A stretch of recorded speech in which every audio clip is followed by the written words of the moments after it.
अस्सलाम वालेकुम स्टूडेंट्स, बिस्मिल्लाहिर्रहमानिर्रहीम। Welcome to my channel learn English with Nazish. I am tutor Nazish Ali. I hope so कि आप सब खैरियत से होंगे। आज की ये वीडियो जो है आपके लिए बहुत फ़ायदेमंद, बहुत बेनिफिशियल साबित होने वाली है, क्योंकि इसमें आपको मैं कुछ पैराग्राफ्स बताऊंगी जो कि आप अपनी किसी भी आपको उस पोइट से रिलेटेड जो है मॉडर्न पोइट्री के पेपर में अगर क्वेश्चन आता है तो आप उसकी इन लाइन्स को, उस पैराग्राफ को के किसी भी क्वेश्चन में पुट कर सकते हैं, उसके इंट्रोडक्शन में भी यूज़ कर सकते हैं। अगर वीडियो अच्छी लगे तो लाइक, कमेंट और शेयर करना मत भूलिएगा। सबसे पहले बात करते हैं P B Shelley introductory paragraph. He was known for his lyrical and long form verse. Percy Shelley was a prominent English romantic poet and was one of the most regarded and influential poets of 19th century। अब जो इनका full name है ना, PB Shelley, इनका नाम है पर्सी bye Shelley, और लेकिन इसको शॉर्टकट जो है पीबी शैले भी कहा जाता है। और 19th सेंचुरी के बहुत ज़्यादा इन्फ्लुएंशियल पोइट हैं, मतलब रीडर्स जिनको बहुत ज़्यादा इंटरेस्ट के साथ पढ़ते हैं। बड़ा इनका जो है ना फेमस है, इनके वर्क्स जो हैं उनको लोग जो है बहुत ज़्यादा पसंद करते हैं। पर्सी bye Shelley is one of the most popular English romantic poets and is regarded as great lyrical poet in English language। और उनको इंग्लिश लैंग्वेज में जो है बड़ा जो है ना एक ग्रेट पोइट समझा जाता है, लिरिकल पोइट। और इनके इसके अलावा इनकी पोइट्री में रोमांटिक एलिमेंट्स भी मिलते हैं, इसलिए उनको रोमांटिक पोइट भी कहा जाता है। फिलिप लार्किन का इंट्रोडक्टिव पैराग्राफ देखते हैं। Philip Larkin was the most representative and highly regarded of the poets who gave expression to a clipped and romantic anti-romantic यहाँ पे आएगा sensibility prevalent in English words in 1950s। Many of his poems are based on self-awareness and most of them also contain also sharp criticism on the society encompassing him, the unwillingness to tell lies, accuracy and fidelity to the actual state of affairs were the three most governing principles of the Philip Larkin's poetry। Besides being a poet moment he is also called a realistic poet. मतलब उनकी poetry में जो है ना, उनकी poetry को जो है ना मोमेंटल पोइट्री भी कहा जाता है, या पोइट ऑफ मोमेंट भी उनको कहा जाता है। और इसके अलावा लेकिन अगर उसकी पोइट्री को हम देखें तो उसमें हमें मॉडर्न पोइट्री के एलिमेंट्स भी मिलते हैं। इसके अलावा उसके कुछ थीम्स हैं जिन्हें वो ज़्यादा अपनी पोइट्री में डिस्कस करता है। Poetry of moment is much closer to the reality. Hence some common themes of Philip Larkin poetry are death, religion, fear, dread, and isolation। Larkin's poetry is universal in nature, which is one of the major characteristics of the modern poetry। मतलब Larkin की जो poetry है वो बहुत ज़्यादा universal है। मतलब आपको उसको यही नहीं कि उसकी जो एज के लोग हैं वही पढ़ेंगे या वही पसंद करेंगे, ये किसी भी ज़माना में, किसी भी टाइम में, किसी भी एज में जो है इसी तरह से लोग इसको इंटरेस्ट के साथ पढ़ेंगे, जैसा कि आज के टाइम में पढ़ते हैं और इसके खुद के टाइम में पढ़ते थे।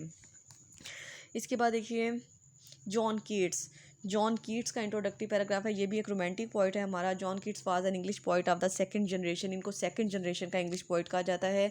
John Keats wrote sonnets, odes and epics. इन्होंने जो है ऑड्स भी लिखे हैं, एपिक भी लिखे हैं और सोनेट्स भी लिखे हैं। और इन्होंने ये सारी पोइट्री जो है एक सिंगल ईयर में की है, एक ही साल में उन्होंने सारी अपनी पोइम्स को लिखा है। All his greatest poetry was written in a single year 1819 कि 1819 में उन्होंने ये सारी पोइट्री अपनी लिखी थी। Lamia, the Eve of Saint Agnes, the great odes जिनमें शामिल हैं on indolence, on a Grecian urn, to Psyche, to nightingale, on melancholy and to autumn. ये सारे ओड्स, ये सारी पोइम, सारे सोनट्स उन्होंने एक ही साल में लिखे थे। And the two unfinished version of an epic on Hyperion. Even before his diagnosis of terminal tuberculosis, Keats focused on death and its inevitability to in his work। अब वो जो ये हमारे पोइट्स हैं ना, जॉन कीट्स, इनको जो था ट्यूबरक्लोसिस हो गया था, जिसकी वजह से इनको जो इनके माइंड में डेथ के बारे में जो था ना वो एक ख्याल बैठ गया था। तो बाद की इनकी जो पोइट्री थी उसमें उन्होंने ज़्यादातर डेथ को डिस्कस किया था, थीम ऑफ डेथ के बारे में ज़्यादा बात की थी। For Keats small slow acts of death occurred every day and he crooked the small mortal occurrences. W. B. Yeats introductive paragraph. William Butler Yeats भी इनको कहते हैं, इनका फुल नेम W से विलियम है और यीट्स से जो बी है ना उसके बटलर है, और यीट्स जो है ना इनका फुल नेम है William Butler Yeats. Was an Irish poet, Irish से इनका बिलोंग करते थे ये। Dramatist and prose writer, one of the greatest English language poets of the 20th century. 20वीं सदी का इन्हें इंग्लिश लैंग्वेज का बहुत बड़ा पोइट कहा जाता है। He received the Nobel prize of literature in 1923। 1923 में उनको नोबेल प्राइज़ भी मिला था। Yeats started his long literary career as a romantic poet and gradually evolved into a modernist poet।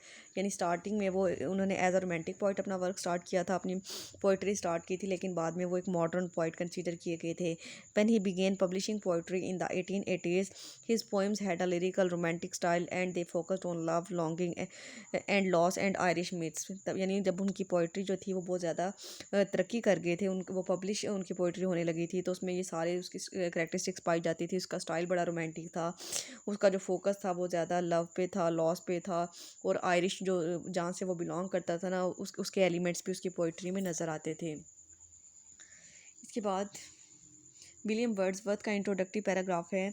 William Wordsworth was a romantic poet who helped launch the romantic as of English literature.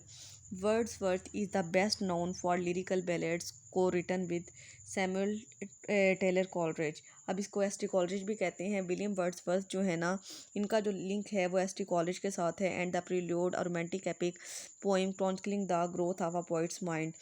Wordsworth's deep love for the beauteous forms of the natural world was established early. William Wordsworth is one of the seminal figures in the Romantic poetry because his poetry and philosophy are representative of the ideals of Romantic movement. Wordsworth drew inspiration from nature and the individual engaging with nature to comment on emotion and the role of the individual in the William. अब उनके जो nature के साथ और philosophy के साथ उनका बड़ा अच्छा लिंक है। बड़े अच्छे से उन्होंने अपनी पोइट्री में ये सारे एलिमेंट्स को उसने यूज़ करने की कोशिश की है, और इसके अलावा वो ब्यूटी को बहुत ज़्यादा पसंद करते हैं। इसके बाद देखिए T S Eliot introductory paragraph. T S Eliot का फुल नेम है Thomas Stearns Eliot. The poet Thomas Stearns Eliot, or T.S. as we like to call him, was a man of contradictions. His greatest work, The Waste Land, the love song of J. Alfred Folk, and the poems that make up the four quarters reflected the despair and the dissolution of the world after the World War. T.S. Eliot was an American English poet, playwright, literary critic, and editor. मतलब वो एक critic भी हैं, एक poet भी हैं, editor भी हैं, और ड्रामा राइटर भी हैं। और उनकी जो फेमस ज़्यादा पोइम्स रही हैं ना, the Waste Land road, this Love Song of J Alfred Prufrock रही हैं। और इसके अलावा he is best known as a leader of the modernist movement in the poetry, considered one of the 20th century's major poet. He is central figure in English language modernist poetry. William Blake introductory paragraph. William Blake 1757 में वो पैदा हुए हैं, 1827 में उनकी death हुई है। One of the greatest poets in English language, also ranks among the most original visual artist of the romantic era. उनको जो है एक ग्रेट रोमांटिक जो है ना पोइट कहा जाता है। उनकी पोइट्री में हमें सारी रोमांटिक कैरेक्टरिस्टिक्स मिलती हैं। Poet, painter, engraver and visionary William Blake work to bring about the change both in social order and in the minds of man.